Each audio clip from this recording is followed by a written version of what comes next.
Midnight of fear में आपका स्वागत है। इस ऑडियो बुक में हम ब्रैम स्टोकर द्वारा लिखित the burial of the rats की खोज करते हैं, जो आतंक और अस्तित्व की एक गहरी और रहस्यपूर्ण कहानी है। कहानी एक अंग्रेज की है जो पेरिस में यात्रा करते समय एक अजीब और भयावह समूह से जुड़ी कई भयावह घटनाओं में उलझ जाता है। जब वह एक सुनसान इलाके में शरण लेता है तो उसे शहर के अंडरवर्ल्ड में रहने वालों की भयानक प्रथाओं का पता चलता है। हमारे साथ जुड़ें, क्योंकि हम इस खौफनाक कहानी में डूब जाते हैं जहां डर और अज्ञात लोग कमजोर लोगों पर हमला करते हैं और बच निकलना असंभव लगता है।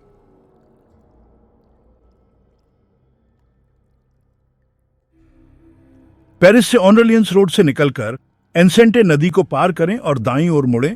आप खुद को एक जंगली और बिल्कुल भी स्वादिष्ट नहीं दिखने वाले इलाके में पाते हैं। दाएं और बाएं, आगे और पीछे, हर तरफ समय की प्रक्रिया से जमा धूल और कचरे के बड़े ढेर हैं। पेरिस में दिन के साथ साथ रात्रि का भी जीवन है, और जो प्रवासी देर रात को रूए डे रिवोली या रूए सेंट ऑनर में अपने होटल में प्रवेश करता है या सुबह सुबह वहां से निकलता है, वह मॉन्ट्रोज के पास पहुंचने पर, यदि उसने पहले से ऐसा नहीं किया है, उन बड़े बड़े वैगनों का उद्देश्य समझ सकता है जो पहियों पर बॉयलर की तरह दिखते हैं और जो उसे गुजरते समय हर जगह रुकते हुए मिलते हैं। हर शहर की अपनी जरूरतों के हिसाब से अपनी खास संस्थाएं होती हैं, और पेरिस की सबसे उल्लेखनीय संस्थाओं में से एक है वहां कूड़ा बीनने वाली आबादी। सुबह सुबह और पेरिस का जीवन सुबह सुबह शुरू होता है।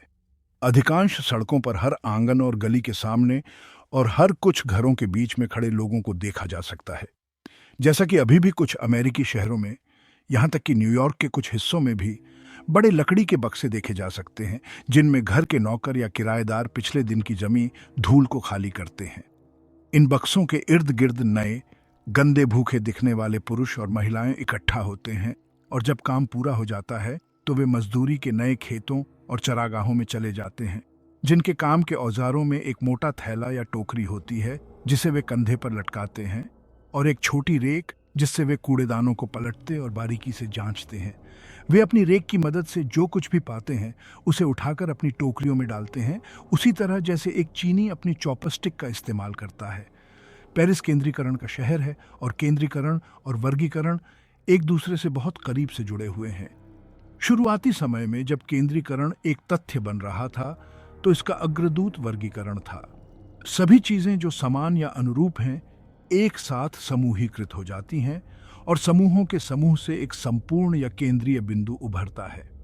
हम असंख्य टेंटिकुला के साथ कई लंबी भुजाएं विकीर्ण होते हुए देखते हैं, और बीच में एक विशाल सिर उभरता है जिसमें एक व्यापक मस्तिष्क और हर तरफ देखने के लिए उत्सुक आंखें और सुनने के लिए संवेदनशील कान हैं, और निगलने के लिए एक पेटू मुंह है।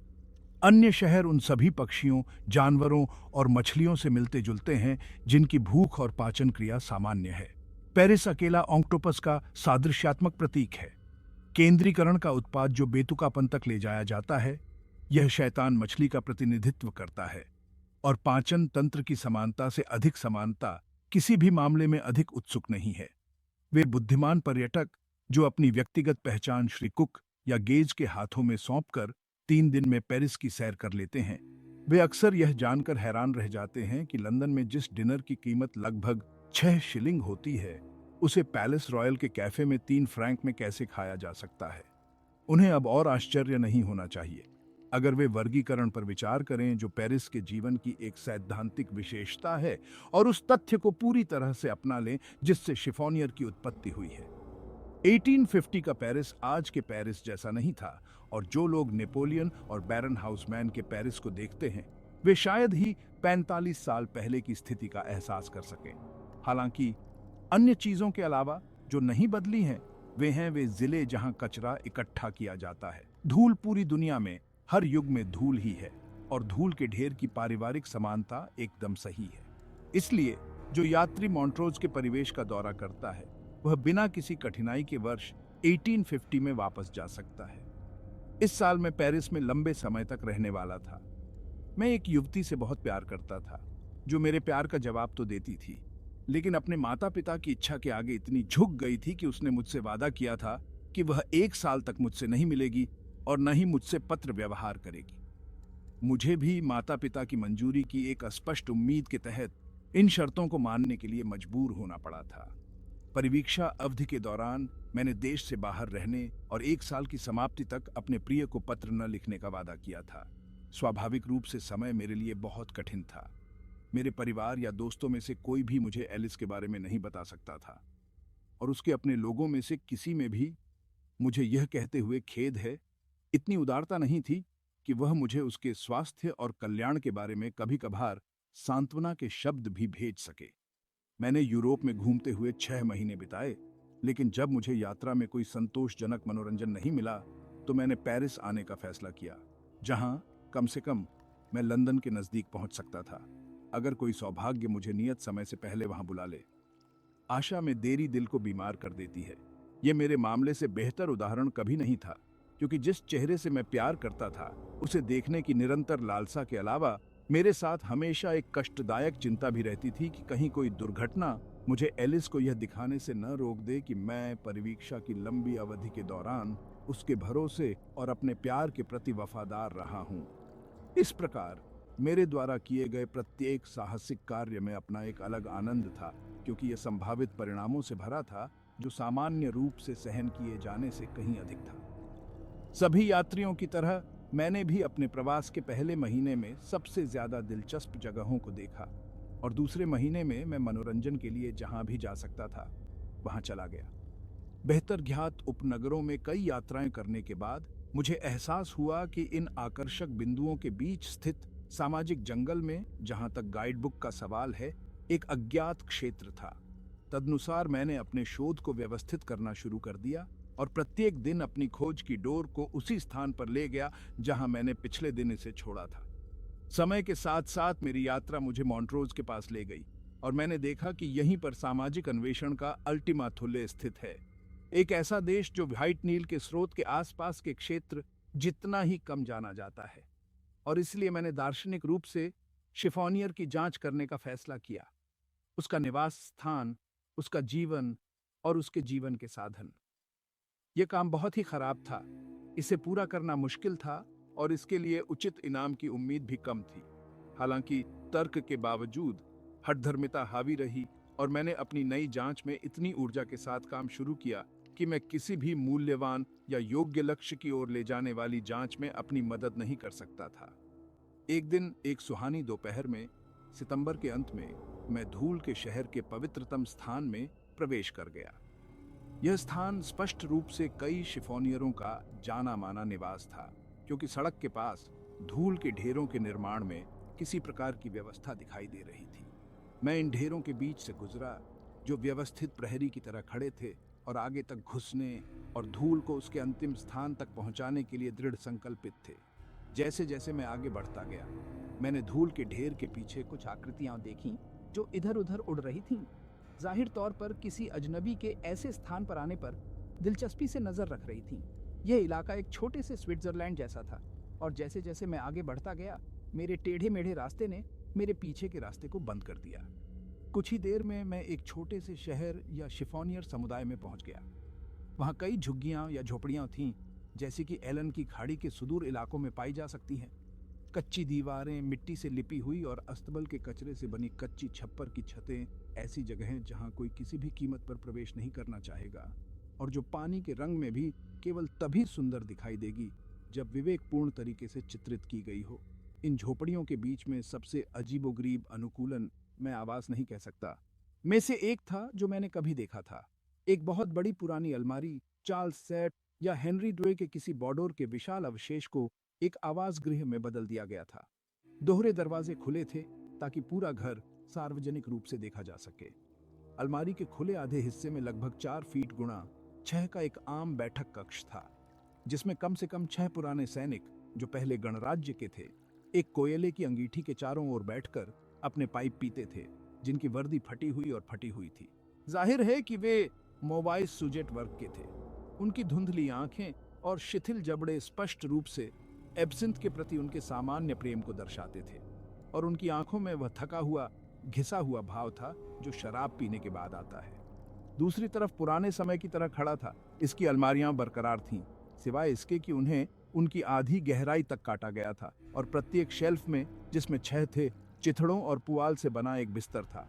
जब मैं वहां से गुजरा तो इस इमारत में रहने वाले आधा दर्जन महानुभावों ने मुझे उत्सुकता से देखा, और जब मैंने थोड़ी दूर जाकर पीछे देखा तो मैंने देखा कि वे एक दूसरे से फुसफुसाते हुए बातचीत कर रहे थे। मुझे यह बिल्कुल भी अच्छा नहीं लगा, क्योंकि यह जगह बहुत सुनसान थी और लोग बहुत ही दुष्ट लग रहे थे। हालांकि मुझे डरने का कोई कारण नहीं दिखा और मैं अपने रास्ते पर आगे बढ़ता गया, सहारा में और आगे बढ़ता गया। रास्ता कुछ हद तक कठिन था और अर्धवृत्ताकार चक्कर लगाते हुए, जैसे कोई डच रोल के साथ स्केटिंग करता है, मैं कंपास के बिंदुओं के संबंध में काफी भ्रमित हो गया। जब मैं कुछ दूर तक अंदर गया तो मैंने देखा कि एक आधे बने ढेर के कोने पर एक बूढ़ा सैनिक फटे पुराने कोट पहने भूसे के ढेर पर बैठा हुआ था। हेलो, मैंने अपने आप से कहा। यहां प्रथम गणतंत्र की सैनिक शक्ति का अच्छा प्रतिनिधित्व है। जब मैं उसके पास से गुजरा तो उस बूढ़े ने मेरी तरफ देखा तक नहीं, बल्कि स्थिर भाव से जमीन पर टकटकी लगाए रहा। मैंने फिर से अपने आप से कहा, देखो, युद्ध की कठोर जिंदगी क्या कर सकती है। इस बूढ़े की जिज्ञासा अब अतीत की बात हो गई है।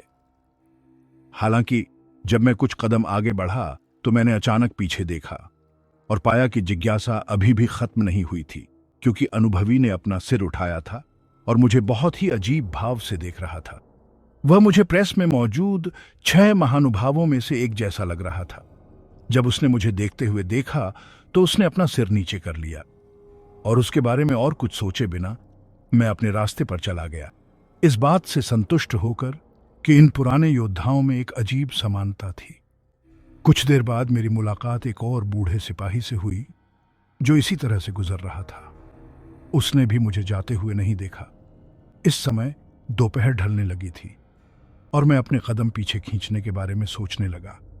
इसलिए मैं वापस जाने के लिए मुड़ा, लेकिन मुझे अलग अलग टीलों के बीच से जाने वाले कई रास्ते दिखाई दिए और मैं यह तय नहीं कर पाया कि मुझे उनमें से कौन सा रास्ता चुनना चाहिए।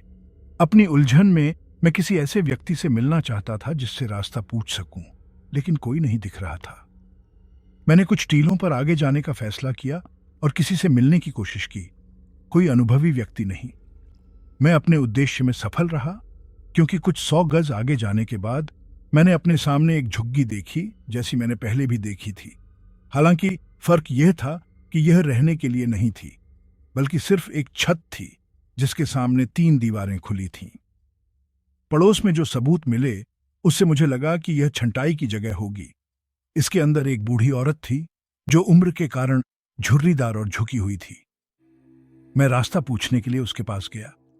जैसे ही मैं उसके करीब पहुंचा, वह उठ खड़ी हुई और मैंने उससे पूछा कि मेरा रास्ता क्या है।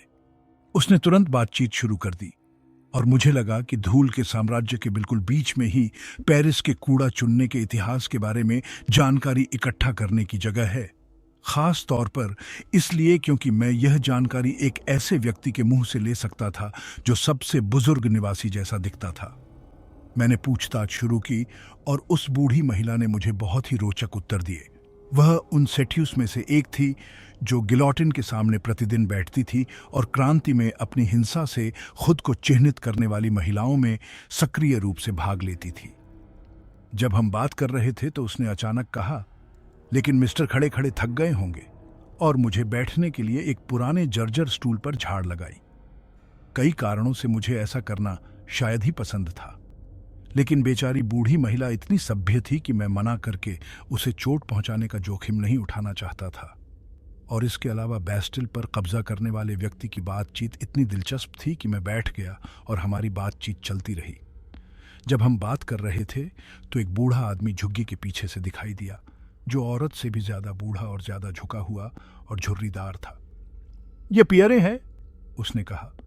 मसीर अब चाहें तो कहानियां सुन सकते हैं, क्योंकि पियरे बैस्टिल से लेकर वाटरलू तक हर जगह था। बूढ़े आदमी ने मेरे अनुरोध पर एक और स्टूल लिया और हम क्रांतिकारी यादों के सागर में डूब गए। ये बूढ़ा आदमी हालांकि एक बिजूका की तरह कपड़े पहने हुए था, 6 दिग्गजों में से किसी एक की तरह था। मैं अब छोटी सी झोपड़ी के बीच में बैठा था। मेरे बाएं हाथ पर महिला और मेरे दाएं हाथ पर पुरुष, दोनों ही मेरे सामने की ओर थे।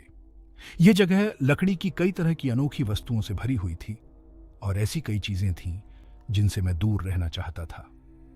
एक कोने में चीथड़ों का ढेर था जो उसमें रखे कीड़ों की संख्या से हिलता हुआ लग रहा था, और दूसरे कोने में हड्डियों का ढेर था जिसकी गंध कुछ चौंकाने वाली थी। बीच बीच में ढेरों को देखते हुए मैं चूहों की चमकती आंखों को देख सकता था जो इस जगह पर रहते थे। ये घिनौनी वस्तुएं पहले से ही बहुत बुरी थीं, लेकिन जो चीज और भी भयानक लग रही थी वह एक पुरानी कसाई की कुल्हाड़ी थी, जिसके लोहे के हैंडल पर खून के थक्के लगे हुए थे और जो दाहिनी ओर की दीवार से टिकी हुई थी। फिर भी इन चीजों ने मुझे ज्यादा चिंतित नहीं किया। दो बूढ़े लोगों की बातचीत इतनी दिलचस्प थी कि मैं तब तक बोलता रहा जब तक शाम नहीं हो गई और धूल के ढेर ने उनके बीच की घाटियों पर काली छाया नहीं डाल दी। कुछ समय बाद मैं बेचैन होने लगा। मैं नहीं बता सकता था कि कैसे या क्यों, लेकिन किसी तरह मैं संतुष्ट महसूस नहीं कर रहा था। बेचैनी एक सहज प्रवृत्ति है और इसका मतलब चेतावनी है। मानसिक क्षमताएं अक्सर बुद्धि के पहरेदार होती हैं और जब वे खतरे की घंटी बजाती हैं तो तर्क काम करना शुरू कर देता है, हालांकि शायद सचेत रूप से नहीं। मेरे साथ भी ऐसा ही हुआ। मैं सोचने लगा कि मैं कहाँ हूँ और मुझे किसने घेर रखा है, और सोचने लगा कि अगर मुझ पर हमला हुआ तो मैं क्या करूँगा। और फिर अचानक मेरे मन में यह विचार आया, हालांकि बिना किसी स्पष्ट कारण के, कि मैं खतरे में हूँ। विवेक ने फुसफुसाया, चुप रहो और कोई संकेत मत करो। और इसलिए मैं चुप रहा और कोई संकेत नहीं किया, क्योंकि मैं जानता था कि 4 चालाक आंखें मुझ पर हैं। 4 आंखें, अगर और नहीं। हे भगवान, यह कितना भयानक विचार था। पूरी झुग्गी 3 तरफ से खलनायकों से घिरी हो सकती है। मैं ऐसे हताश लोगों के समूह के बीच में हो सकता हूं जिन्हें केवल आधी सदी की आवधिक क्रांति ही पैदा कर सकती है। खतरे की आशंका के साथ मेरी बुद्धि और अवलोकन में तेजी आई और मैं अपनी आदत से ज्यादा चौकन्ना हो गया। मैंने देखा कि बूढ़ी औरत की नजरें लगातार मेरे हाथों पर घूम रही थीं। मैंने भी उनकी तरफ देखा और कारण समझ गया। मेरी अंगूठियां, मेरी बाईं छोटी उंगली में एक बड़ी मुहर थी और दाईं ओर एक बढ़िया हीरा। मैंने सोचा कि अगर कोई खतरा है तो मेरी पहली चिंता संदेह को दूर करना है। इसलिए मैंने बातचीत को कूड़ा कचरा बीनने की ओर मोड़ना शुरू किया, नालियों में वहां पाई जाने वाली चीजों की ओर, और फिर धीरे धीरे गहनों की ओर। फिर एक अनुकूल अवसर का लाभ उठाते हुए मैंने बूढ़ी महिला से पूछा कि क्या वह ऐसी चीजों के बारे में कुछ जानती है। उसने जवाब दिया कि वह थोड़ा बहुत जानती है। मैंने अपना दाहिना हाथ बढ़ाया और उसे हीरा दिखाते हुए पूछा कि वह इसके बारे में क्या सोचती है। उसने जवाब दिया कि उसकी आंखें खराब हैं और मेरे हाथ पर झुक गई। मैंने जितना हो सका उतनी बेपरवाही से कहा, माफ करना, इस तरह से तुम बेहतर देख पाओगी, और उसे उतारकर उसे थमा दिया। जैसे ही उसने उसे छुआ, उसके मुरझाए हुए बूढ़े चेहरे पर एक अपवित्र रोशनी आ गई। उसने बिजली की चमक की तरह तेज और तीक्ष्ण नजर से मेरी ओर देखा। वह एक क्षण के लिए अंगूठी पर झुकी। उसका चेहरा पूरी तरह से छिपा हुआ था, जैसे कि वह उसे देख रही हो। बूढ़ा आदमी सीधे झोंपड़ी के सामने से बाहर देख रहा था, उसी समय अपनी जेबों में हाथ डाल रहा था और एक कागज और एक पाइप में तंबाकू का एक स्क्रू निकाल रहा था, जिसे वह भरने लगा। मैंने उस विराम और मेरे चेहरे पर खोजी आंखों से क्षणिक विश्राम का लाभ उठाया और उस जगह को ध्यान से देखा जो अब धुंधलेपन में धुंधली और छायादार हो गई थी। वहां अभी भी तरह तरह की बदबूदार गंदगी के ढेर पड़े थे। वहां दाहिने हाथ के कोने में दीवार के सहारे खून से सना भयानक कुल्हाड़ी थी और हर जगह अंधेरे के बावजूद चूहों की आंखों की भयावह चमक थी। मैं उन्हें पीछे की ओर जमीन के पास नीचे की ओर लगे तख्तों की कुछ दरारों से भी देख सकता था। लेकिन रुकिए, ये बाद वाली आंखें सामान्य से ज्यादा बड़ी और चमकदार और भयावह लग रही थी। एक पल के लिए मेरा दिल रुक गया और मुझे लगा कि मैं मन की उस चक्करदार स्थिति में हूं जिसमें कोई आध्यात्मिक नशे की तरह महसूस करता है, और जैसे कि शरीर को केवल इस तरह से सीधा रखा जाता है कि उसे ठीक होने से पहले गिरने का समय ही नहीं मिलता। फिर एक और सेकंड में मैं शांत हो गया, पूरी तरह से शांत। मेरी सारी ऊर्जाएं पूरे जोश में थीं, एक ऐसे आत्मनियंत्रण के साथ जो मुझे एकदम सही लगा, और मेरी सारी भावनाएं और सहज प्रवृत्तियां सतर्क थीं। अब मुझे अपने खतरे की पूरी हद का पता चल गया था। मुझे हताश लोगों ने घेर रखा था और वे मेरी निगरानी कर रहे थे। मैं यह अनुमान भी नहीं लगा सकता था कि उनमें से कितने लोग झुग्गी के पीछे जमीन पर लेटे हुए थे, हमला करने के मौके का इंतजार कर रहे थे। मैं जानता था कि मैं बड़ा और मजबूत था और वे भी यह जानते थे। वे भी जानते थे, जैसा कि मैं जानता था, कि मैं एक अंग्रेज हूं और इसके लिए लड़ूंगा, और इसलिए हमने इंतजार किया। मुझे लगा कि मैंने आखिरी कुछ सेकंड में बढ़त हासिल कर ली थी, क्योंकि मैं अपने खतरे को जानता था और स्थिति को समझता था। अब मैंने सोचा, मेरे साहस की परीक्षा है, धीरज की परीक्षा। लड़ाई की परीक्षा बाद में हो सकती है। वृद्ध महिला ने अपना सिर उठाया और संतुष्ट भाव से मुझसे कहा, बहुत बढ़िया अंगूठी, वाकई एक खूबसूरत अंगूठी। ओह, मेरे पास कभी ऐसी अंगूठियां थीं, बहुत सारी, और कंगन और झुमके। ओह, उन बढ़िया दिनों में मैंने पूरे शहर को नाचने पर मजबूर कर दिया था। लेकिन अब वे मुझे भूल गए हैं। वे मुझे भूल गए हैं। उन्होंने मेरे बारे में कभी क्यों नहीं सुना। शायद उनके दादा मुझे याद करते हों, उनमें से कुछ। और वह एक कर्कश हंसी हंसी। और फिर मैं यह कहने के लिए बाध्य हूं कि उसने मुझे आश्चर्यचकित कर दिया, क्योंकि उसने मुझे अंगूठी वापस कर दी, जिसमें पुराने जमाने की शालीनता का एक निश्चित संकेत था, जो बिना किसी करुणा के नहीं थी। बूढ़े आदमी ने अचानक उग्रता से उसकी ओर देखा, अपनी कुर्सी से आधा उठते हुए, और अचानक और कर्कश स्वर में मुझसे कहा, मुझे देखने दो। मैं अंगूठी देने ही वाला था कि बूढ़ी औरत बोली, नहीं नहीं, इसे पियरे को मत दो, पियरे सन की है, वह चीजें खो देता है, और इतनी सुंदर अंगूठी। बूढ़े आदमी ने क्रूरता से कहा, बिल्ली। अचानक बूढ़ी औरत ने जरूरत से ज्यादा जोर से कहा, रुको, मैं तुम्हें अंगूठी के बारे में कुछ बताऊंगी। उसकी आवाज में कुछ ऐसा था जो मुझे चौंका रहा था। शायद यह मेरी अति संवेदनशीलता थी, जो इतनी घबराहट में उत्तेजित हो गई थी, लेकिन मुझे लगा कि वह मुझसे बात नहीं कर रही थी। जब मैंने उस जगह पर नजर घुमाई तो मैंने हड्डियों के ढेर में चूहों की आंखें देखी, लेकिन पीठ के साथ वाली आंखें नहीं देख पाया। लेकिन जैसे ही मैंने देखा कि वे फिर से दिखाई दे रहे थे, बूढ़ी औरत के रुको ने मुझे हमले से राहत दी थी, और आदमी अपनी लेटी हुई मुद्रा में वापस आ गए थे। मैंने एक बार एक अंगूठी खो दी थी, एक खूबसूरत हीरे की अंगूठी जो एक रानी की थी, और जो मुझे करके एक किसान ने दी थी, जिसने बाद में अपना गला काट लिया क्योंकि मैंने उसे भगा दिया था। मुझे लगा कि यह चोरी हो गई होगी, और मैंने अपने लोगों से कर वसूला, लेकिन मुझे कोई सुराग नहीं मिल सका। पुलिस आई और उसने सुझाव दिया कि यह नाली में चली गई है। हम नीचे उतरे। मैं अपने बढ़िया कपड़ों में था, क्योंकि मैं अपनी खूबसूरत अंगूठी उन्हें नहीं सौंप सकता था। तब से मैं नालियों और चूहों के बारे में और भी बहुत कुछ जानता हूं, लेकिन मैं उस जगह की भयावहता को कभी नहीं भूलूंगा। जलती आंखों के साथ हमारी मशालों की रोशनी के ठीक बाहर उनकी एक दीवार। खैर, हम अपने घर के नीचे पहुंच गए।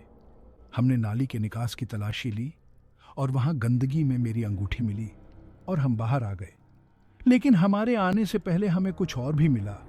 जैसे ही हम द्वार की ओर बढ़ रहे थे, बहुत सारे सीवर चूहे, इस बार इंसानी चूहे, हमारी ओर आए। उन्होंने पुलिस को बताया कि उनमें से एक चूहे नाले में चला गया था, लेकिन वापस नहीं आया। वह हमारे जाने से कुछ ही देर पहले अंदर गया था, और अगर वह खो गया था तो शायद ही बहुत दूर हो। उन्होंने उसे खोजने के लिए मदद मांगी, इसलिए हम वापस लौट आए। उन्होंने मुझे जाने से रोकने की कोशिश की, लेकिन मैंने जोर दिया। यह एक नया रोमांच था। और क्या मुझे अपनी अंगूठी नहीं मिली थी?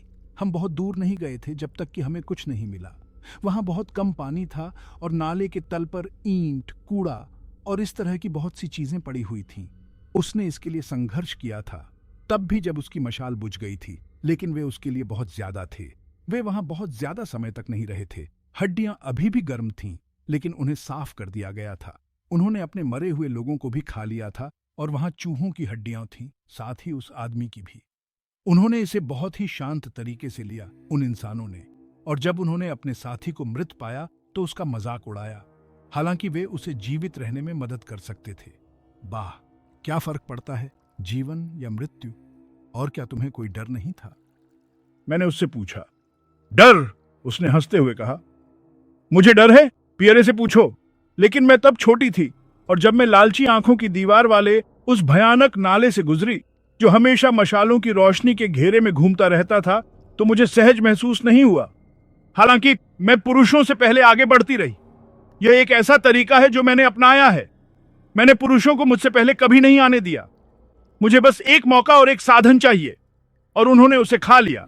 हड्डियों को छोड़कर हर निशान मिटा दिया, और किसी को पता नहीं चला, न ही उसकी कोई आवाज कभी सुनी गई।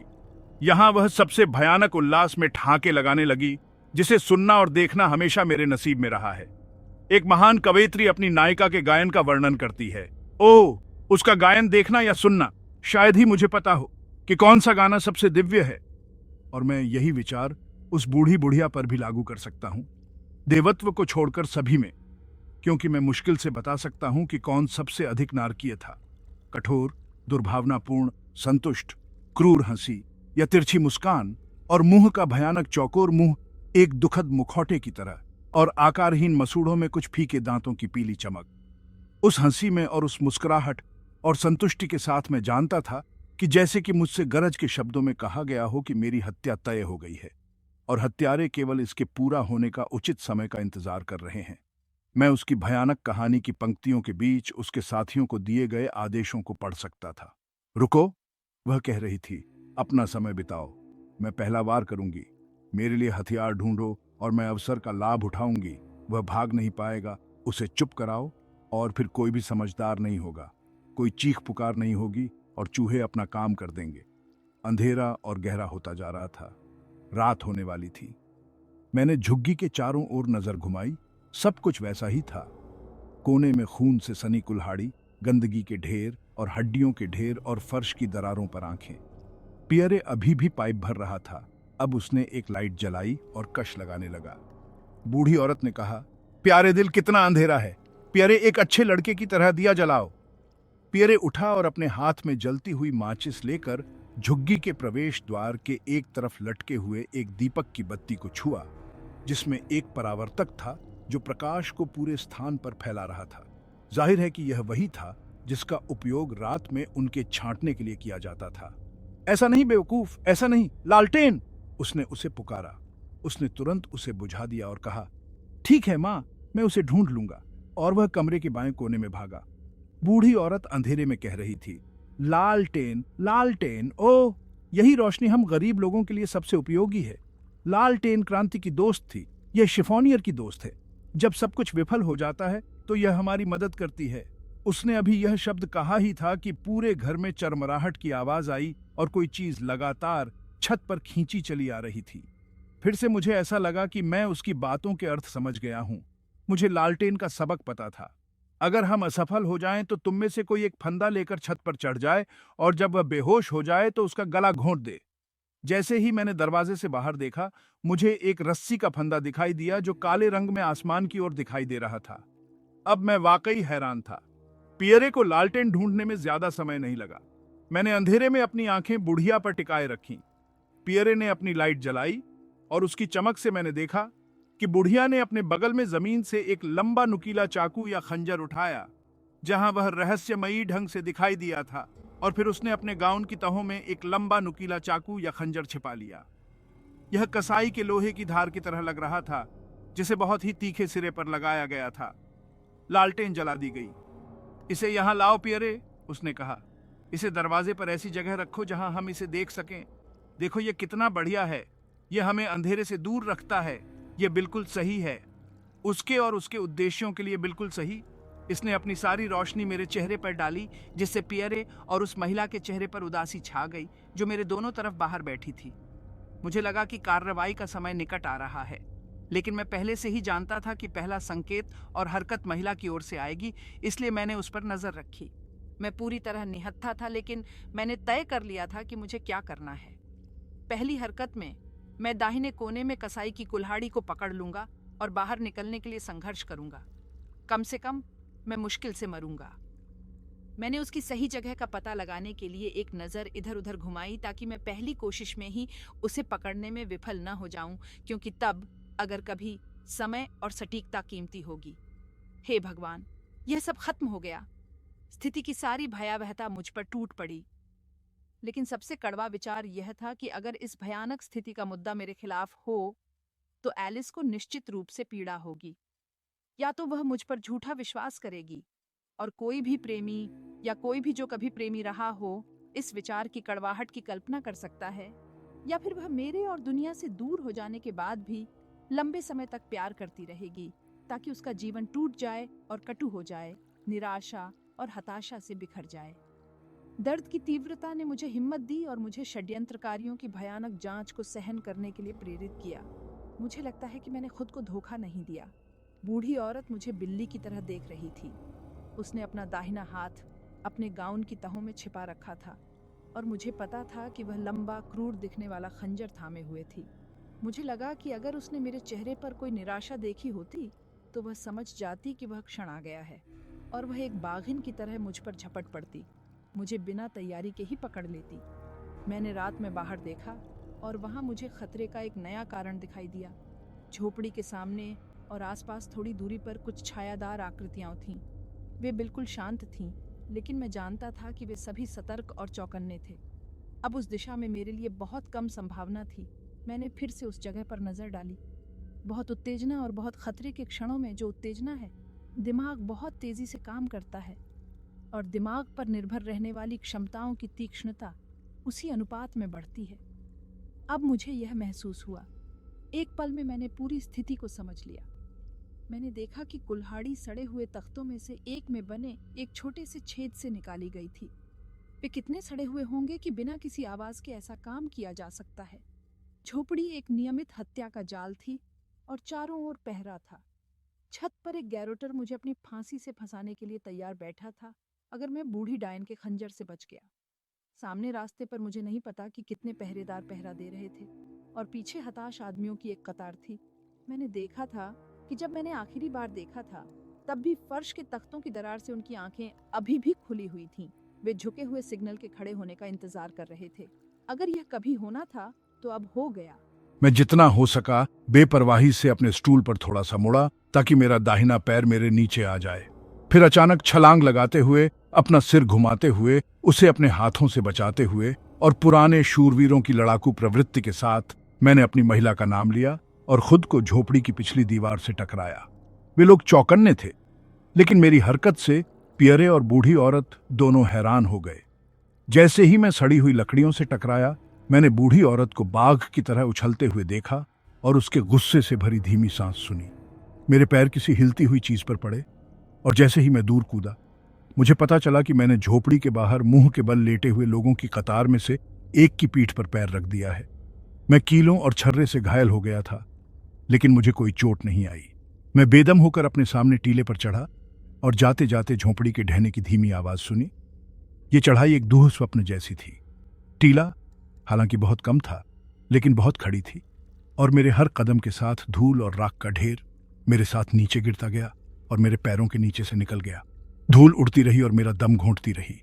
यह घिनौना, बदबूदार और भयानक था, लेकिन मुझे लगा कि मेरी चढ़ाई जीवन या मृत्यु का सवाल है और मैं संघर्ष करता रहा। सेकंड घंटे लग रहे थे, लेकिन मेरे पास शुरू करने के लिए जो कुछ क्षण थे, मेरी युवावस्था और ताकत के साथ मिलकर मुझे बहुत फायदा हुआ। और हालांकि कई आकृतियां मेरे पीछे घातक खामोशी में संघर्ष कर रही थीं, जो किसी भी आवाज से ज्यादा भयानक थी, मैं आसानी से शीर्ष पर पहुंच गया। तब से मैं वेसुवियस के शंकु पर चढ़ता रहा हूं और जब मैं सल्फर के धुएं के बीच उस सुनसान ढलान पर संघर्ष कर रहा था, तो मॉन्ट्रोज की उस भयानक रात की यादें मेरे दिमाग में इतनी स्पष्ट रूप से वापस आ गईं कि मैं लगभग बेहोश हो गया। ये टीला धूल के क्षेत्र में सबसे ऊंचे टीलों में से एक था और जब मैं ऊपर की ओर बढ़ रहा था, सांस फूल रही थी और मेरा दिल हथौड़े की तरह धड़क रहा था। मैंने अपनी बाईं ओर आसमान की धुंधली लाल चमक देखी और उसके करीब रोशनी की चमक भी। भगवान का शुक्र है, मैं जानता था कि मैं अब कहां था और पेरिस का रास्ता कहां है। 2-3 सेकंड के लिए मैं रुका और पीछे देखा। मेरे पीछा करने वाले अभी भी मुझसे काफी पीछे थे, लेकिन दृढ़ता से संघर्ष कर रहे थे और जानलेवा सन्नाटे में। आगे झुग्गी एक खंडहर थी, लकड़ी और हिलती डुलती आकृतियों का ढेर। मैं इसे अच्छी तरह से देख सकता था क्योंकि लपटें पहले ही निकल रही थीं। लालटेन से चीथड़े और पुआल में आग लग गई थी। वहां अभी भी सन्नाटा था, कोई आवाज नहीं। ये बूढ़े लोग किसी भी तरह शिकार करके मर सकते थे। मेरे पास एक सरसरी निगाह डालने से ज्यादा समय नहीं था, क्योंकि जैसे ही मैंने टीले के चारों ओर नजर घुमाई, मैंने देखा कि कई काले रूप मुझे रोकने के लिए मेरे दोनों ओर से दौड़ रहे थे। अब यह जीवन की दौड़ थी। वे मुझे पेरिस जाने के रास्ते पर रोकने की कोशिश कर रहे थे और पल की सहज भावना के साथ मैं दाईं ओर नीचे की ओर भागा। मैं ठीक समय पर पहुंचा, क्योंकि जैसा कि मुझे लगा कि मैं कुछ ही कदमों में ढलान से नीचे उतर आया, लेकिन मुझे देख रहे सतर्क बूढ़े लोग पीछे हट गए और जैसे ही मैं सामने के 2 टीलों के बीच के छेद में भागा, उनमें से एक ने मुझे उस भयानक कसाई की कुल्हाड़ी से लगभग मार ही दिया। निश्चित रूप से ऐसे दो हथियार नहीं हो सकते। फिर शुरू हुआ एक बहुत ही भयानक पीछा। मैं आसानी से बूढ़ों से आगे निकल गया, और जब कुछ युवा और कुछ महिलाएं भी शिकार में शामिल हुईं, तो मैंने आसानी से उनसे दूरी बना ली। लेकिन मुझे रास्ता नहीं पता था, और मैं आकाश में रोशनी से भी खुद को नहीं दिखा पा रहा था, क्योंकि मैं उससे दूर भाग रहा था। मैंने सुना था कि जब तक सचेत उद्देश्य न हो, शिकार किए गए लोग हमेशा बाईं ओर मुड़ते हैं, और अब मुझे ऐसा ही लगा। और इसलिए मुझे लगता है मैं अपने पीछा करने वालों को भी जानता था, जो मनुष्यों से ज्यादा जानवर थे, और चालाकी या सहज ज्ञान से उन्होंने अपने लिए ऐसे रहस्यों का पता लगा लिया था। क्योंकि एक त्वरित गति समाप्त करने के बाद, जिसके बाद मैंने एक पल के लिए सांस लेने का इरादा किया, मैंने अचानक अपने आगे 2 या 3 आकृतियां देखीं, जो तेजी से दाईं ओर एक टीले के पीछे से गुजर रही थीं। मैं अब सचमुच मकड़ी के जाल में फंस चुका था।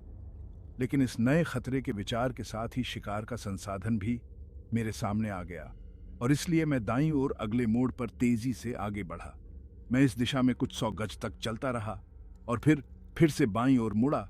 मुझे यकीन हो गया कि मैं किसी भी तरह से घेरे जाने के खतरे से बच गया हूं, लेकिन पीछा करने की नहीं, क्योंकि भीड़ मेरे पीछे आ रही थी, स्थिर, दृढ़, अथक और अभी भी गंभीर चुप्पी में।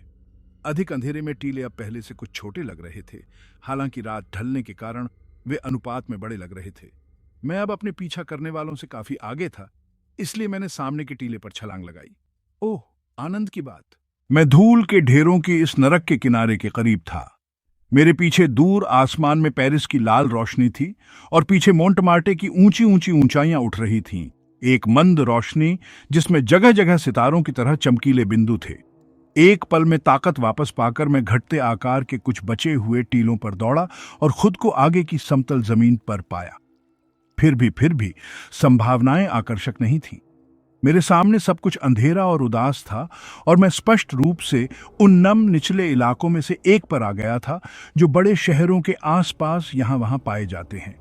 उजाड़ और वीरान जगहें, जहां हर तरह की हानिकारक चीजों के अंतिम जमावड़े के लिए जगह की जरूरत होती है, और जमीन इतनी खराब है कि सबसे निचले तबके के व्यक्ति में भी रहने की इच्छा नहीं होती।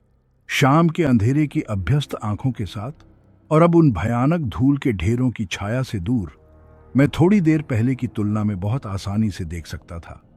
बेशक यह हो सकता है कि पेरिस की रोशनी की चमक, हालांकि शहर कुछ मील दूर था, यहां पर प्रतिबिंबित हो रही थी। जो भी हो, मैंने अपने आसपास की कुछ दूरी तक दिशा निर्देश लेने के लिए पर्याप्त रूप से देखा। सामने एक उदास, सपाट बंजर भूमि थी, जो लगभग पूरी तरह समतल लग रही थी, जहां तहां स्थिर तालाबों की काली झिलमिलाहट थी। दूर दाईं ओर बिखरी हुई रोशनी के एक छोटे से समूह के बीच फोर्ट मॉन्ट्रोज का एक काला द्रव्यमान उभरा हुआ था, और बाईं ओर धुंधली दूरी पर झोपड़ी की खिड़कियों से बिखरी हुई चमक के साथ आकाश में रोशनी बिसेट्रे के इलाके को दिखा रही थी। एक पल के विचार ने मुझे दाईं ओर जाने और मॉन्ट्रोज तक पहुंचने की कोशिश करने का फैसला किया। कम से कम वहां कुछ सुरक्षा तो होगी, और मैं संभवतः बहुत पहले ही कुछ चौराहों पर पहुंच सकता हूं जिन्हें मैं जानता हूं। कहीं दूर नहीं, शहर के चारों ओर किलों की बाहरी श्रृंखला को जोड़ने के लिए बनाई गई रणनीतिक सड़क होनी चाहिए। फिर मैंने पीछे देखा, टीलों के ऊपर से आते हुए और पेरिस के क्षितिज की चमक के खिलाफ काले रंग की रूपरेखा में मैंने कई चलती हुई आकृतियां देखी, और अभी भी दाईं ओर कई और आकृतियां मेरे और मेरे गंतव्य के बीच में आ रही थी। वे स्पष्ट रूप से मुझे इस दिशा में काटना चाहते थे, और इसलिए मेरे पास विकल्प सीमित हो गए। अब मैं सीधे आगे बढ़ने या बाईं ओर मुड़ने के बीच में था। क्षितिज को दृष्टि की रेखा के रूप में लाभ उठाने के लिए जमीन पर झुकते हुए मैंने इस दिशा में ध्यान से देखा, लेकिन अपने दुश्मनों का कोई संकेत नहीं देख सका। मैंने तर्क दिया कि चूंकि उन्होंने उस बिंदु की रक्षा नहीं की थी या रक्षा करने की कोशिश नहीं कर रहे थे, इसलिए वहां स्पष्ट रूप से मेरे लिए पहले से ही खतरा था। इसलिए मैंने अपने सामने सीधे आगे बढ़ने का मन बना लिया। यह कोई आकर्षक संभावना नहीं थी, और जैसे जैसे मैं आगे बढ़ता गया, वास्तविकता और भी बदतर होती गई। जमीन नरम और गीली हो गई, और कभी कभी मेरे नीचे से एक तरह से घिनौनी तरह से धंस जाती थी। मुझे ऐसा लग रहा था कि मैं किसी तरह नीचे जा रहा हूं, क्योंकि मैंने अपने आसपास ऐसी जगहें देखीं जो मेरी जगह से ज्यादा ऊंची लग रही थीं, और यह ऐसी जगह थी जो थोड़ी दूर से देखने पर बिल्कुल समतल लग रही थी। मैंने इधर उधर देखा, लेकिन मेरा पीछा करने वाला कोई नहीं दिख रहा था। यह अजीब था, क्योंकि रात के ये पक्षी पूरे समय अंधेरे में मेरा पीछा कर रहे थे, जैसे कि दिन का उजाला हो। मैं अपने आप को अपने हल्के रंग के ट्वीड के पर्यटक सूट में बाहर आने के लिए दोषी मानता था। सन्नाटा और मैं अपने दुश्मनों को न देख पाना, जबकि मुझे लगा कि वे मुझे देख रहे हैं, भयावह होता जा रहा था। और इस उम्मीद में कि इस भयानक दल का कोई सदस्य मुझे सुन न ले, मैंने अपनी आवाज ऊंची की और कई बार चिल्लाया। जरा सी भी प्रतिक्रिया नहीं हुई। एक प्रतिध्वनि भी मेरे प्रयासों को पुरस्कृत नहीं कर सकी। कुछ देर तक मैं स्थिर खड़ा रहा और अपनी आंखें एक दिशा में टिकाए रखा। मेरे आसपास की एक उभरती हुई जगह पर मैंने देखा कि कुछ काला सा कुछ आगे बढ़ रहा है, फिर दूसरा, फिर तीसरा। ये मेरे बाईं ओर था और ऐसा लग रहा था कि यह मुझे रोकने के लिए आगे बढ़ रहा है। मैंने सोचा कि शायद मैं एक धावक के रूप में अपने कौशल के साथ इस खेल में अपने दुश्मनों को चकमा दे सकूं, और इसलिए पूरी गति से आगे बढ़ गया। छप छप मेरे पैर कीचड़ भरे ढेर में फंस गए थे और मैं एक बदबूदार स्थिर तालाब में सिर के बल गिर गया था। जिस पानी और कीचड़ में मेरी बाहें कोहनी तक धंसी हुई थीं, वह इतना गंदा और घिनौना था कि उसका वर्णन नहीं किया जा सकता। और अचानक गिरने के कारण मैंने कुछ गंदा पदार्थ निगल लिया था, जिससे मेरा दम घुटने लगा था और मुझे सांस लेने में तकलीफ हो रही थी। मैं उन पलों को कभी नहीं भूल सकता जब मैं गंदे तालाब की बदबू से लगभग बेहोश होने की कोशिश कर रहा था, जिसकी सफेद धुंध भूत की तरह चारों ओर फैल रही थी। सबसे बुरी बात यह थी कि शिकार किए गए जानवर की तीव्र निराशा के साथ जब वह देखता है कि उसका पीछा करने वाला झुंड उसके करीब आ रहा है, तो मैंने अपनी आंखों के सामने देखा कि मेरे पीछा करने वाले अंधेरे रूप मुझे घेरने के लिए तेजी से आगे बढ़ रहे थे। यह अजीब है कि हमारे दिमाग अजीबोगरीब मामलों पर कैसे काम करते हैं, जबकि विचार की ऊर्जा किसी भयानक और जरूरी जरूरत पर केंद्रित होती है। मैं अपने जीवन के क्षणिक खतरे में था। मेरी सुरक्षा मेरे काम पर निर्भर थी और मेरे द्वारा चुने गए विकल्पों में से हर एक कदम मेरे सामने आ रहा था, और फिर भी मैं इन बूढ़े लोगों की अजीबोगरीब दृढ़ता के बारे में सोचे बिना नहीं रह सका। उनका मौन संकल्प, उनकी दृढ़ गंभीर दृढ़ता, यहाँ तक कि ऐसे मामले में भी डर के साथ साथ सम्मान की भी एक हद तक मांग करती थी। अपनी जवानी के जोश में वे क्या रहे होंगे। अब मैं आर्कोला के पुल पर उस बवंडर की दौड़ को, वाटरलू में ओल्ड गार्ड के उस तिरस्कारपूर्ण उद्घोष को समझ सकता था। अचेतन मस्तिष्क के अपने सुख होते हैं ऐसे क्षणों में भी, लेकिन सौभाग्य से यह किसी भी तरह से उस विचार से टकराता नहीं है जिससे काम निकलता है। मुझे एक नजर में ही एहसास हो गया कि अब तक मैं अपने उद्देश्य में पराजित हो चुका था। मेरे दुश्मन अभी तक जीत चुके थे। वे मुझे तीन तरफ से घेरने में सफल हो चुके थे और मुझे बाईं ओर खदेड़ने पर आमादा थे, जहां मेरे लिए पहले से ही कुछ खतरा था, क्योंकि उन्होंने कोई सुरक्षा कर्मी नहीं छोड़ा था। मैंने विकल्प स्वीकार कर लिया। यह हॉब्सन की पसंद का मामला था और भाग गया। मुझे निचली जमीन पर ही रहना था, क्योंकि मेरे पीछा करने वाले ऊंची जगहों पर थे। हालांकि कीचड़ और टूटी हुई जमीन ने मुझे बाधित किया, लेकिन मेरी युवावस्था और प्रशिक्षण ने मुझे अपनी जमीन पर टिके रहने में सक्षम बनाया। और एक विकर्ण रेखा बनाए रखकर मैंने न केवल उन्हें अपने से आगे बढ़ने से रोका, बल्कि उनसे दूरी भी बनानी शुरू कर दी। इसने मुझे नया दिल और ताकत दी, और इस समय तक आदतन प्रशिक्षण असर दिखाने लगा था और मेरी दूसरी हवा आ गई थी। मेरे सामने जमीन थोड़ी ऊपर उठी।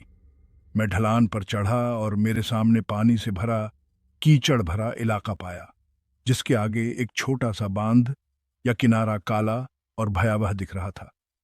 मुझे लगा कि अगर मैं सुरक्षित रूप से उस बांध तक पहुंच सकता हूं, तो वहां मेरे पैरों के नीचे ठोस जमीन और मुझे मार्गदर्शन करने के लिए किसी तरह का रास्ता होने पर मैं तुलनात्मक रूप से आसानी से अपनी परेशानियों से बाहर निकल सकता हूं।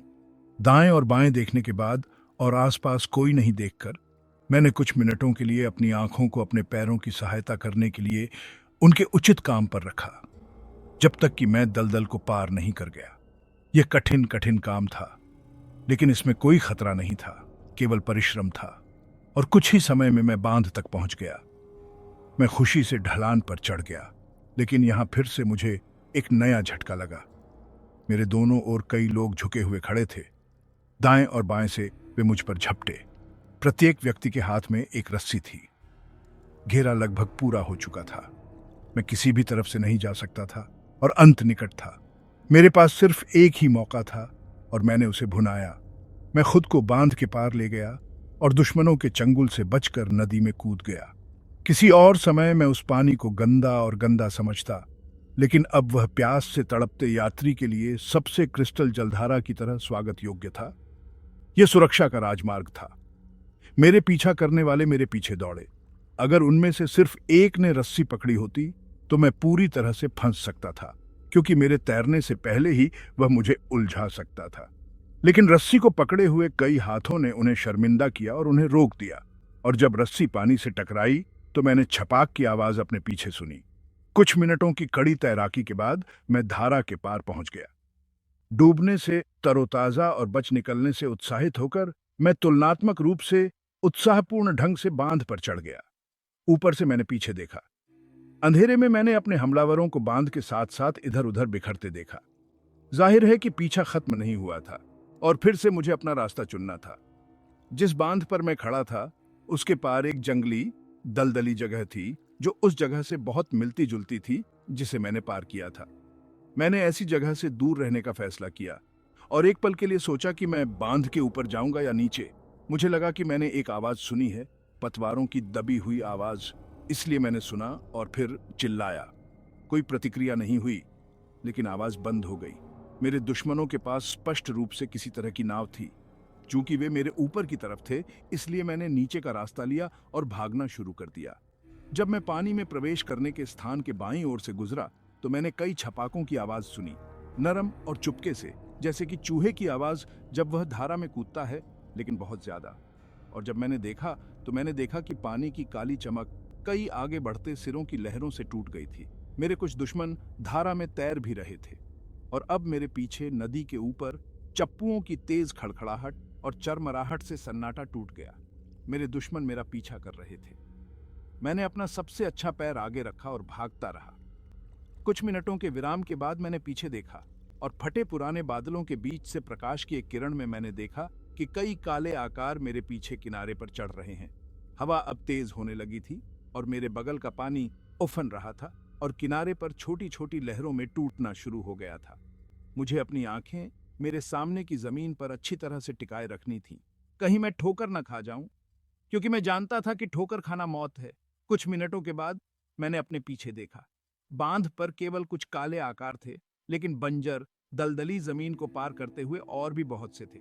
ये किस नए खतरे का संकेत था, ये मैं नहीं जानता था, केवल अनुमान लगा सकता था। फिर जैसे जैसे मैं भागता गया, मुझे लगा कि मेरा रास्ता हमेशा दाईं ओर झुकता जा रहा है। मैंने आगे देखा और पाया कि नदी पहले से कहीं ज्यादा चौड़ी हो गई थी और जिस बांध पर मैं खड़ा था वह काफी दूर जा गिरा था और उसके पार एक और धारा थी जिसके किनारे पर मैंने दलदल के पार कुछ काले आकार देखे। मैं किसी तरह के एक द्वीप पर था। मेरी स्थिति अब वाकई बहुत खराब थी, क्योंकि मेरे दुश्मनों ने मुझे हर तरफ से घेर लिया था। पीछे से पतवारों की तेज आवाज आ रही थी, मानो मेरे पीछा करने वालों को पता हो कि अंत करीब है। मेरे चारों तरफ हर तरफ वीरानी थी। जहां तक मैं देख सकता था वहां कोई छत या रोशनी नहीं थी। दूर दाईं ओर एक काला द्रव्यमान उभरा हुआ था, लेकिन मैं नहीं जानता था कि वह क्या था। एक पल के लिए मैं सोचने लगा कि मुझे क्या करना चाहिए, और कुछ नहीं, क्योंकि मेरे पीछा करने वाले करीब आ रहे थे। फिर मैंने मन बना लिया। मैं किनारे से नीचे उतरा और पानी में चला गया। जब मैं धारा में गया तो मैंने सीधे आगे की ओर कदम बढ़ाया ताकि द्वीप के बैकवाटर को साफ करके धारा को पकड़ सकूं। मुझे लगता है कि ऐसा ही था। मैंने तब तक इंतजार किया जब तक कि एक बादल चांद पर से होकर नहीं आया और सब कुछ अंधेरे में छोड़ गया। फिर मैंने अपनी टोपी उतारी और उसे धीरे से पानी पर रख दिया जो धारा के साथ बह रहा था, और एक सेकंड बाद दाईं ओर गोता लगाया और पूरी ताकत से पानी के नीचे चला गया। मैं शायद आधे मिनट तक पानी के नीचे था, और जब मैं ऊपर उठा तो जितना हो सका उतने धीमे से ऊपर आया और मुड़कर पीछे देखा। मेरी हल्की भूरी टोपी खुशी से तैरती हुई चली गई। उसके ठीक पीछे एक झरझर पुरानी नाव आ रही थी जिसे दो पतवारों से तेजी से चलाया जा रहा था। चांद अभी भी आंशिक रूप से बहते बादलों से छिपा हुआ था, लेकिन आंशिक रोशनी में मैं एक आदमी को धनुष पर ऊपर उठाए हुए देख सकता था जो मुझे वही भयानक कुल्हाड़ी मारने के लिए तैयार था जिससे मैं पहले बच निकला था। जैसे ही मैंने देखा, नाव करीब आती गई और आदमी ने बेरहमी से वार किया। टोपी गायब हो गई। आदमी आगे की ओर गिर गया, लगभग नाव से बाहर। उसके साथियों ने उसे खींच लिया, लेकिन कुल्हाड़ी के बिना। और फिर जब मैं अपनी पूरी ताकत के साथ आगे के किनारे पर पहुंचने के लिए मुड़ा, तो मैंने सेकरे की भयंकर आवाज सुनी, जो मेरे हैरान पीछा करने वालों के गुस्से को दर्शाती थी। यह पहली आवाज थी जो मैंने इस भयानक पीछा के दौरान किसी इंसान के होठों से सुनी थी, और यह मेरे लिए खतरनाक और खतरनाक होने के बावजूद एक स्वागत योग्य आवाज थी, क्योंकि इसने उस भयानक सन्नाटे को तोड़ा जिसने मुझे ढंक रखा था और भयभीत कर रहा था। यह मानो एक स्पष्ट संकेत था कि मेरे विरोधी भूत नहीं, बल्कि इंसान थे, और उनके साथ मेरे पास कम से कम एक आदमी होने का मौका था, हालांकि कई लोगों के खिलाफ सिर्फ एक। लेकिन अब जब चुप्पी का जादू टूट गया था, तो आवाजें तेज और घनी हो गई थीं। नाव से किनारे और किनारे से नाव तक तेजी से सवाल जवाब आ रहे थे, सभी कानाफूसी में। मैंने पीछे देखा, जो कि जानलेवा था, क्योंकि उसी क्षण किसी ने मेरे चेहरे को देखा, जो काले पानी में सफेद दिख रहा था, और चिल्लाया। हाथ मेरी ओर इशारा कर रहे थे, और एक दो पल में नाव का वजन कम हो गया था और वह मेरे पीछे तेजी से चल रही थी। मुझे बस थोड़ी दूर जाना था, लेकिन नाव तेजी से मेरे पीछे आ रही थी। कुछ और झटके और मैं किनारे पर पहुंच जाता, लेकिन मुझे नाव के आने का एहसास हुआ, और हर सेकंड मुझे अपने सिर पर चप्पू या किसी और हथियार के टकराने का एहसास हुआ। अगर मैंने उस भयानक कुल्हाड़ी को पानी में गायब होते नहीं देखा होता, तो मुझे नहीं लगता कि मैं किनारे पर पहुंच पाता। मैंने नाव न चलाने वालों की बुदबुदाती गालियां और नाव चलाने वालों की सांसों की आवाज सुनी। जीवन या स्वतंत्रता के लिए एक ही बार में मैंने किनारे को छुआ और उछल पड़ा। एक भी सेकंड नहीं बचा था, क्योंकि मेरे पीछे नाव जमीन पर आ गई थी और कई काले आकार मेरे पीछे दौड़ पड़े। मैं बांध के ऊपर पहुंच गया और बाईं ओर रहते हुए फिर से भाग गया। नाव रुक गई और धारा के साथ साथ चलने लगी। यह देखकर मुझे इस दिशा में खतरा महसूस हुआ, और मैं तेजी से मुड़ा, दूसरी तरफ बांध से नीचे भागा, और दलदली जमीन के एक छोटे से हिस्से को पार करने के बाद एक जंगली खुले समतल इलाके में पहुंच गया और तेजी से आगे बढ़ गया। मेरे पीछे पीछे मेरे लगातार पीछा करने वाले लोग आ रहे थे। दूर मेरे नीचे मैंने पहले जैसा ही वही काला धब्बा देखा, लेकिन अब वह करीब और बड़ा हो गया था। मेरे दिल में खुशी की एक बड़ी लहर दौड़ गई, क्योंकि मैं जानता था कि यह बिसेट्रे का किला होना चाहिए, और नए साहस के साथ मैं आगे बढ़ा। मैंने सुना था कि पेरिस के प्रत्येक और सभी सुरक्षा किलों के बीच रणनीतिक रास्ते हैं, गहरी धंसी हुई सड़कें हैं, जहां मार्च करने वाले सैनिकों को दुश्मन से बचने के लिए आश्रय दिया जाना चाहिए। मुझे पता था कि अगर मैं इस सड़क पर पहुंच गया तो मैं सुरक्षित रहूंगा, लेकिन अंधेरे में मुझे इसका कोई निशान नहीं दिख रहा था, इसलिए उस पर हमला करने की अंधी उम्मीद में मैं आगे बढ़ा। कुछ ही देर में मैं एक गहरे गड्ढे के किनारे पर आ गया और पाया कि मेरे नीचे एक सड़क थी, जिसके दोनों ओर पानी की खाई थी और दोनों ओर सीधी ऊंची दीवार लगी हुई थी। मैं बेहोश और चक्कर खा रहा था। मैं भागता रहा। जमीन और भी टूटी फूटी होती गई, और भी स्थिर, जब तक कि मैं लड़खड़ाकर गिर नहीं गया और फिर उठ खड़ा हुआ और शिकार की अंधी पीड़ा में भागता रहा। फिर से एलिस के विचार ने मुझे हिम्मत दी। मैं खो नहीं जाऊंगा और उसका जीवन बर्बाद नहीं करूंगा। मैं जीवन के लिए लड़ूंगा और कड़वे अंत तक संघर्ष करूंगा। बहुत प्रयास से मैंने दीवार के शीर्ष को पकड़ लिया। जैसे ही एक गुलेल की तरह रेंगते हुए मैंने खुद को ऊपर खींचा, मैंने वास्तव में महसूस किया कि एक हाथ मेरे पैर के तलवे को छू रहा है। मैं अब एक तरह के पुल पर था और मेरे सामने एक धुंधली रोशनी दिखाई दी। अंधा और चक्कर खा रहा था। मैं भागता रहा, लड़खड़ाता रहा और गिरता रहा, उठकर धूल और खून से लथपथ हो गया। रुकोला, ये शब्द स्वर्ग से आती आवाज की तरह लग रहे थे। एक रोशनी की चमक ने मुझे घेर लिया और मैं खुशी से चिल्ला उठा, क्यों वला। बंदूकों की खड़खड़ाहट, मेरी आंखों के सामने स्टील की चमक। सहज रूप से मैं रुक गया, हालांकि मेरे पीछे मेरा पीछा करने वालों की भीड़ आ रही थी। एक या दो शब्द और। जैसे ही गार्ड बाहर निकला, मुझे लगा कि एक प्रवेश द्वार से लाल और नीले रंग की लहर बह रही है। चारों ओर रोशनी, स्टील की चमक, हथियारों की खनक और खड़खड़ाहट और कमांड की तेज कर्कश आवाजें दिखाई दे रही थीं। जब मैं पूरी तरह थक कर आगे की ओर गिरा, तो एक सैनिक ने मुझे पकड़ लिया। मैंने भयावह उम्मीद में पीछे देखा और देखा कि अंधेरे रूपों का समूह रात में गायब हो रहा है। फिर मैं बेहोश हो गया होगा। जब मुझे होश आया तो मैं गार्ड रूम में था। उन्होंने मुझे ब्रांडी दी और थोड़ी देर बाद मैं उन्हें कुछ बता पाया कि क्या हुआ था। फिर पुलिस का एक कमिश्नर दिखाई दिया। जाहिर तौर पर खाली हवा से, जैसा कि पेरिस के पुलिस अधिकारी का तरीका है। उसने ध्यान से सुना और फिर कमांड में अधिकारी के साथ एक पल के लिए परामर्श किया। जाहिर तौर पर वे सहमत थे, क्योंकि उन्होंने मुझसे पूछा कि क्या मैं अब उनके साथ आने के लिए तैयार हूं। कहाँ जाना है? मैंने जाने के लिए उठते हुए पूछा। वापस धूल के ढेर पर, शायद हम उन्हें पकड़ लें। मैंने कहा, मैं कोशिश करूंगा।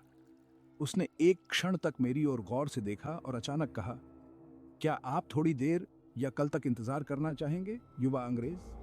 यह सुनकर मैं अचंभित रह गया, जैसा कि शायद वह चाहता था, और मैं उछलकर खड़ा हो गया। मैंने कहा, अभी आओ, अभी आओ। अंग्रेज हमेशा अपने कर्तव्य के लिए तैयार रहता है। कमिश्नर अच्छा आदमी था, साथ ही चतुर भी। उसने मेरे कंधे पर प्यार से थपथपाया।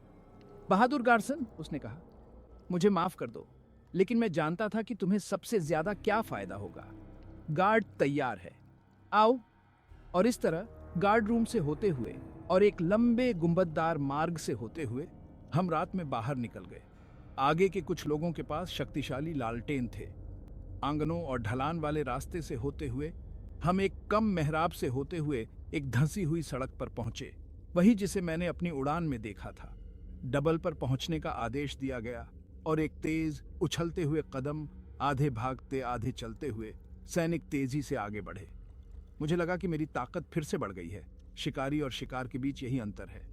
बहुत कम दूरी पर हम नदी के पार एक निचले स्तर के पॉन्टून पुल पर पहुंचे, और जाहिर तौर पर मैं जिस पुल से टकराया था उससे बहुत कम ऊंचाई पर था।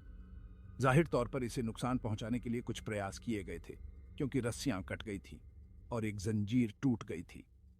मैंने अधिकारी को कमिश्नर से यह कहते हुए सुना, हम बिल्कुल सही समय पर पहुंचे हैं। कुछ और मिनट और वे पुल को नष्ट कर देते। आगे बढ़ो, और भी जल्दी। और हम आगे बढ़ते गए। फिर से हम घुमावदार धारा पर एक पंटून पर पहुंचे। जैसे ही हम ऊपर आए, हमने धातु के ड्रमों की खोखली गड़गड़ाहट सुनी, क्योंकि पुल को नष्ट करने के प्रयास फिर से शुरू हो गए थे।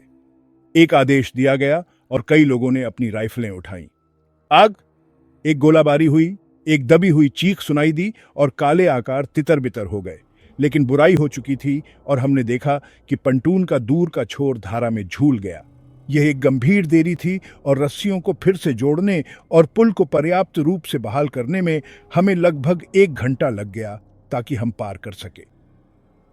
हमने फिर से पीछा करना शुरू किया।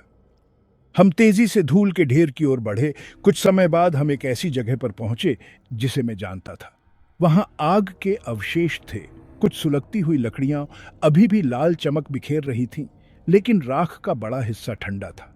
मैं झोपड़ी और उसके पीछे की पहाड़ी की जगह जानता था, जिस पर मैं चढ़ गया था, और टिमटिमाती हुई चमक में चूहों की आंखें अभी भी एक तरह की फॉस्फोरेसेंस से चमक रही थीं। कमिश्नर ने अधिकारी से कुछ कहा और वह चिल्लाया, रुको! सैनिकों को चारों ओर फैलकर निगरानी करने का आदेश दिया गया और फिर हमने खंडहरों की जांच शुरू की। कमिश्नर ने खुद जले हुए तख्तों और कचरे को हटाना शुरू किया। सैनिकों ने इन्हें उठाकर एक साथ रख दिया। कुछ देर बाद वह वापस जाने लगा, फिर नीचे झुका और उठकर मुझे इशारा किया। देखा, उसने कहा, यह एक भयानक दृश्य था। वहां एक कंकाल पड़ा था जिसका चेहरा नीचे की ओर था और उसकी हड्डियों के पास एक महिला थी। हड्डियों के मोटे रेशों के पास एक बूढ़ी औरत। पसलियों के बीच एक लंबा नुकीला खंजर था जो कसाई के धारदार चाकू से बना था, जिसकी नुकीली नोक रीढ़ की हड्डी में धसी हुई थी। आप देखेंगे, कमिश्नर ने अधिकारी और मुझसे कहा, और अपनी नोटबुक निकाली, कि महिला अपने खंजर पर गिर गई होगी। यहां चूहे बहुत हैं। हड्डियों के ढेर के बीच उनकी चमकती आंखें देखें, और आप यह भी देखेंगे। जब उसने कंकाल पर अपना हाथ रखा तो मैं कांप उठा कि उन्होंने बहुत कम समय बर्बाद किया है, क्योंकि हड्डियां शायद ही ठंडी हों। आसपास किसी के जीवित या मृत होने का कोई और संकेत नहीं था, इसलिए फिर से लाइन में लगकर सैनिक आगे बढ़ गए। कुछ ही देर में हम पुरानी अलमारी से बनी झोपड़ी के पास पहुंच गए। हम पहुंचे। 6 डिब्बों में से 5 में एक बूढ़ा आदमी सो रहा था, इतनी गहरी नींद में कि लालटेन की चमक भी उन्हें नहीं जगा पा रही थी। वे बूढ़े और गंभीर और भूरे दिख रहे थे। उनके दुबले पतले झुर्रीदार कांसे जैसे चेहरे और सफेद मूंछें थीं। अधिकारी ने कठोर स्वर में ऊंची आवाज में आदेश दिया और एक क्षण में उनमें से प्रत्येक हमारे सामने खड़ा हो गया और सावधान की मुद्रा में खड़ा हो गया। आप यहां क्या कर रहे हैं? जवाब मिला, हम सोते हैं। अन्य शिफोनियर कहां हैं? कमिश्नर ने पूछा। काम पर गया हूं। और आप? हम सतर्क हैं। पेस्टे, अधिकारी ने गंभीर रूप से हंसते हुए कहा। जैसे ही उसने एक के बाद एक बूढ़े लोगों को देखा और शांत जानबूझकर क्रूरता के साथ कहा, ड्यूटी पर सो रहे हैं। क्या पुराने गार्ड का यही तरीका है? कोई आश्चर्य नहीं। फिर एक वाटरलू। लालटेन की रोशनी में मैंने देखा कि बूढ़े लोगों के चेहरे पीले पड़ गए थे और बूढ़े लोगों की आंखों में जो भाव थे उन्हें देखकर मैं लगभग कांप गया, क्योंकि सैनिकों की हंसी अधिकारी की गंभीर हंसी से मेल खा रही थी। उस क्षण मुझे ऐसा महसूस हुआ कि मुझसे कुछ हद तक बदला लिया गया है। एक क्षण के लिए तो ऐसा लगा जैसे वे स्वयं को ताना मारने वाले पर फेंक देंगे, लेकिन उनके जीवन के वर्षों ने उन्हें यह सब सिखा दिया था और वे स्थिर खड़े रहे। तुम तो मात्र 5 वर्ष के हो, कमिश्नर ने पूछा। छठा कहाँ है? उत्तर में एक गंभीर हंसी सुनाई दी। वह वहां है। और वक्ता ने अलमारी के नीचे की ओर इशारा किया। वह कल रात मर गया। आपको उसके बारे में ज्यादा कुछ नहीं मिलेगा। चूहों को दफनाने का काम जल्दी हो जाता है। कमिश्नर झुके और अंदर देखा। फिर वह अधिकारी की ओर मुड़े और शांति से कहा, हम वापस चले जाएंगे। अब यहां कोई निशान नहीं है। ऐसा कुछ भी नहीं जिससे साबित हो कि वह आदमी तुम्हारे सैनिकों की गोलियों से घायल हुआ था। शायद उन्होंने निशान छिपाने के लिए उसकी हत्या कर दी। देखो। फिर से वह झुका और कंकाल पर हाथ रख दिया। चूहे तेजी से काम करते हैं और उनकी संख्या बहुत ज्यादा है। ये हड्डियां गर्म हैं।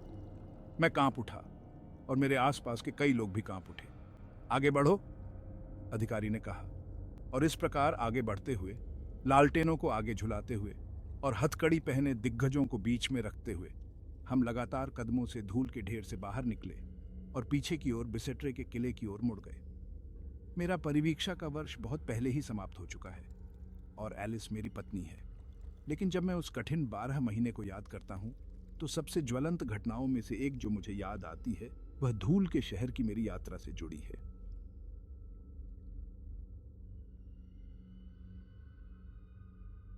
ब्रैम स्टोकर की the burial of the rats सुनने के लिए आपका धन्यवाद। यह एक ऐसी कहानी है जिसमें डर छाया में छिपा रहता है और जीवित और मृत लोगों के बीच की सीमाएं खतरनाक रूप से धुंधली हो जाती हैं। जैसे जैसे हम इस भयावह कहानी को समाप्त करते हैं, हमें याद आता है कि कभी-कभी सबसे बड़ा डर दुनिया के अंधेरे कोनों में पाया जाता है, जहां खतरा उन लोगों का इंतजार करता है जो बहुत दूर जाने की हिम्मत करते हैं। और भी भयानक और परेशान करने वाली कहानियों के लिए बने रहें और याद रखें, कुछ जगहों को बिना किसी व्यवधान के छोड़ना सबसे अच्छा होता है।